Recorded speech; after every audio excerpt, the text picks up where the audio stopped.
Good day mga lods! Ang tatalakayin po natin ngayon ay ang grammar na ul, ril, su, itta. It is used to express possibility to do something. In short, can do something. Conjugation. Verb stems in with vowel are followed by ril, su, itta. Okay? For example, Buddha, to see. Tanggalin po natin yung da, ang maiiwan yung verb stem na lang, bu. Dahil nagtatapos siya sa vowel, ang gagamitin po natin ay ril, su, itta. Ril, su, itta.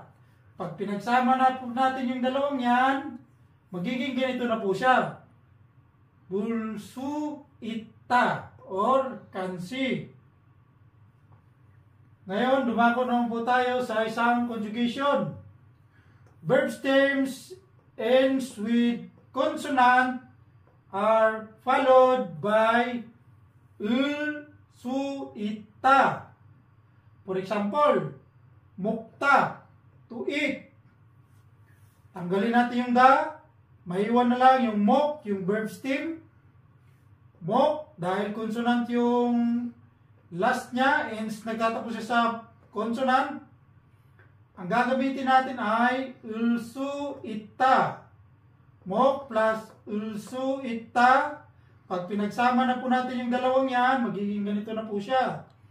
Mogulso itta. Can eat. Okay?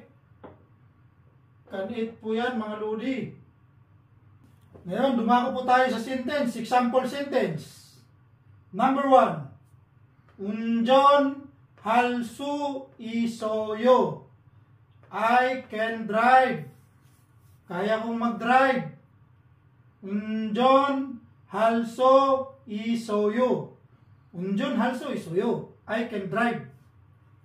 Dumako po tayo sa example number 2. Yori halsu isoyo. I can cook. Kaya ko pong magluto. In Korean, Yori halsu isoyo. Yori halsu isoyo. Okay? Dumako po tayo sa example number 3. Igo 읽을 수 있어요? Can you read this? Kaya niyo pa po bang basahin to? In Korean, 이거 읽을 수 있어요? Napapansin niyo po dahil consonant yung last niya, gumamit tayo ng ulsu itta na conjugation. Kaya niyo po bang basahin to? In Korean, 이거 읽을 수 있어요? Okay? Sample number 4. 매운 음식 먹을 수 있어요? Can you eat spicy food? Kaya niyo po bang kumain ng maanghang na pagkain? In Korean, 매운 음식 먹을 수 있어요? 매운 음식 먹을 수 있어요? Ngayon, kapag meron pong can, meron din po tayong can't mga lodi. At yan po ang susunod na pag-aaralan natin. Maraming salamat po sa inyong panonood.